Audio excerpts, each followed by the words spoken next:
Hello and welcome to this junk journal with me.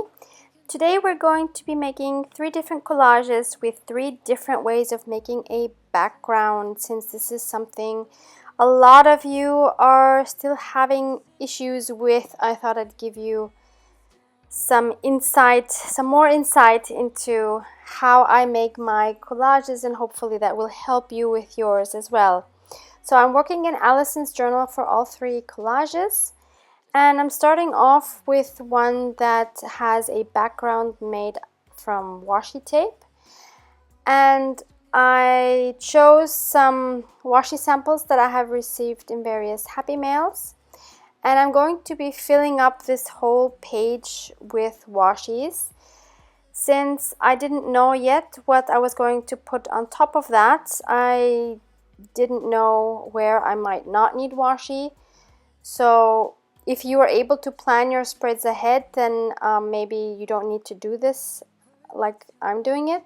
But I don't know, my brain just works usually like that, especially with collages, that I just work with one step at a time. So for now, I just know I want a washi background. So that's why I'm covering the whole page with various washis. And as you can see, I'm only putting washis either vertically or horizontally. I'm not putting any diagonally or any strange angles.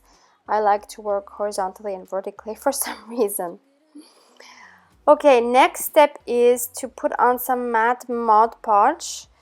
I'm doing this because whoever has worked with washi before knows that it will peel off easily, especially with time. So I just wanted to make sure everything is sealed in really well and that I have a smooth surface at the end where I don't have to worry about any ends coming up. So then I decided that I was going to use this beautiful Tim Holtz stamp that I got at a craft flea market here in Vienna, and I'm using my jet black Stays On ink, and I'm going to stamp that onto this Japanese book page. And the reason why I'm doing this on this washi collage is because the washi background is quite colorful, even though I used pretty much muted colors only. But if I would put an image, like a colored image on top of that, you really wouldn't see it well. So I decided to go with something that is very neutral and would serve as a contrast to the background. So my grayish white book page was gonna work well for that, and a black and white image works well with that too. So I am just, since it's a large image, I thought it would be best to just place it smack in the center. And after inking that up, I just glued that down with my glue stick. And I did feel it needed a word or phrase or something there as well. So I go through my cigar box where I have a lot of words from different sources. Some are from book pages, some cutouts. These are from Emma. I have them linked below. Also the Imagine, which I end up using here, is on Emma's word definition sheets, which she graciously sent me so that I can share it with you. So I just cut that down a little bit, inking that up, and I'm gonna glue that down on the page. And that was a very simple and quick collage, so you can try something like this for yourself. So that's collage number 1, washi background. For collage number 2, the background we're going to do is just using book pages, and in my case I have some book and ledger pages. And I chose book pages with different kind of font, even different languages, because it just makes a more interesting background. I also chose scraps that have different colors for the book pages. So some are darker, some are lighter. So that gives a nice variety, but it still at the end seems very harmonious. And I'm just gonna glue that down until my background is filled up completely. So I believe this is a Dutch page. So you saw I have some Japanese there, I have some German there. I just love when I can mix everything up. This is some old empty music sheet paper. And some more Japanese. Okay, so once that is filled, now I do want to add a colored image, again as a contrast, so we're doing exactly the contrary to what we did before. Here we have a plain background and we're going to put some color on top. So I have these floral images that I had fussy cut from a vintage floral book, and I chose this one, which has a very strong color so that it's very visible on the page, and this is going to be my focal point. Yet this alone, of course, would not be enough. So I thought I would add a label in the back, and these labels are from one of the Your Creative Studio subscription box. I will link their website below. They have a monthly subscription box. I have some reviews on my channel if you're interested. So I was going through the labels and I kind of like this hexagon shaped one, and I was just checking a few other shapes whether I would prefer one of those, but in the end I stuck with the hexagon one. And this was actually the page I struggled most with deciding on what to do. So finally I decided that I wanted to place the flower there and the label there, but I felt like the label needed a balance of color on some other spots of the page. So I took this washi that has a similar background color as the label, and I wanted to make sure I have enough of that there to kind of balance it. But if you've seen my collages before, you know I always say it needs a balance of an uneven number, and usually for this size of page I think number 3 is good.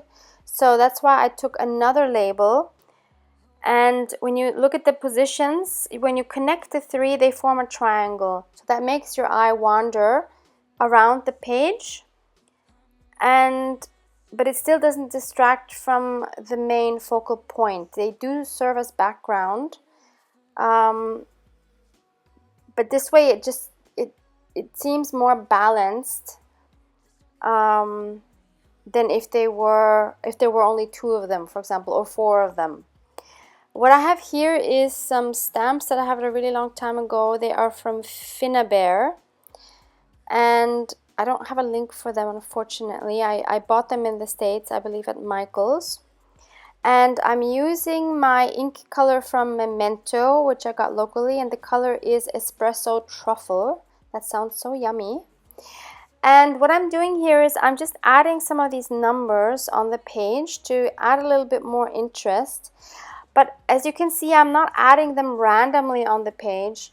What I'm doing is, basically, you see I have 2 clusters here. You have the big cluster on the bottom left and a small one on the top right. So what I'm doing here is I'm adding the numbers to both of these clusters to kind of expand the clusters, and not just randomly putting them anywhere, because that would just seem messy, I guess. So this way I think it works well. It gives more interest and everything seems balanced to me. I'm not adding any word or anything here.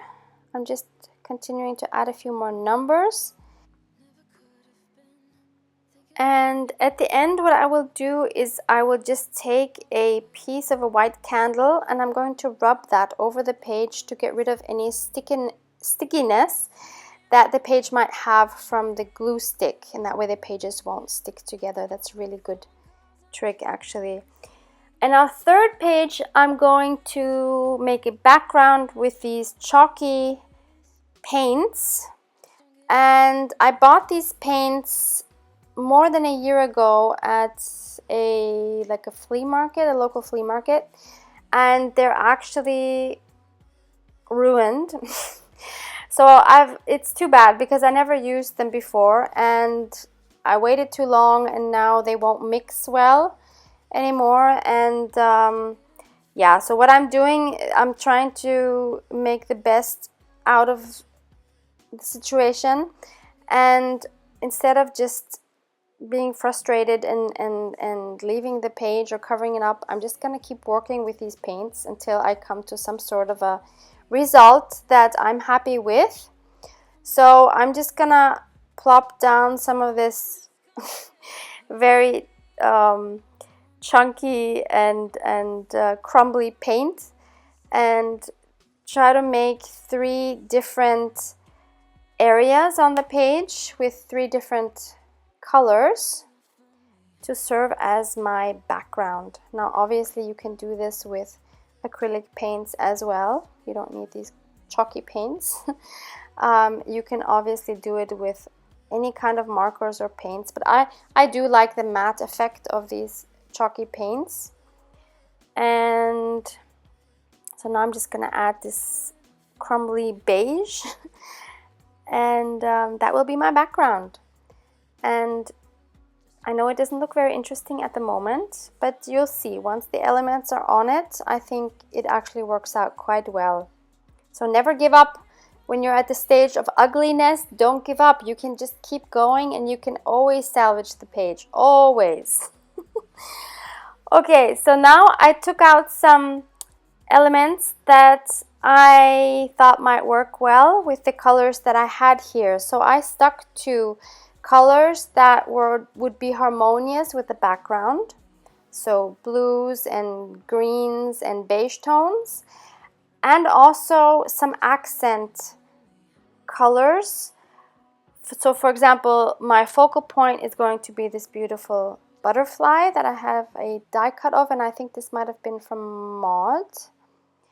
And I have these circles that I got from Raisa. I have large ones and small ones, and so I'm just working with these elements. And these tickets, I believe, are from Allison. Not 100% sure, sorry. But anyway, so I'm just working with these elements and just kind of playing around and seeing what kind of shapes I would like on this page. And this is kind of what I'm gonna go for. And I wanted to add as a little more interest these beautiful cogwheels that came in Maud's Happy Mail. And I really love those. I've never worked with cogwheels before.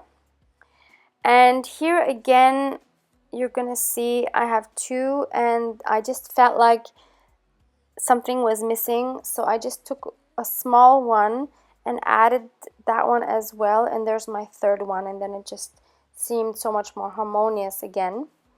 And I thought the background was still a bit too plain, so I wanted to add some script, and I'm choosing this Memento Desert Sand ink because it's a light ink and I didn't want the background to have any dominant script on it, so I decided to just use this one and to just have a very faint script on the background. And this stamp, by the way, was a gift from Angelica, but I think I might be able to find this on AliExpress. If I do, it will be linked below.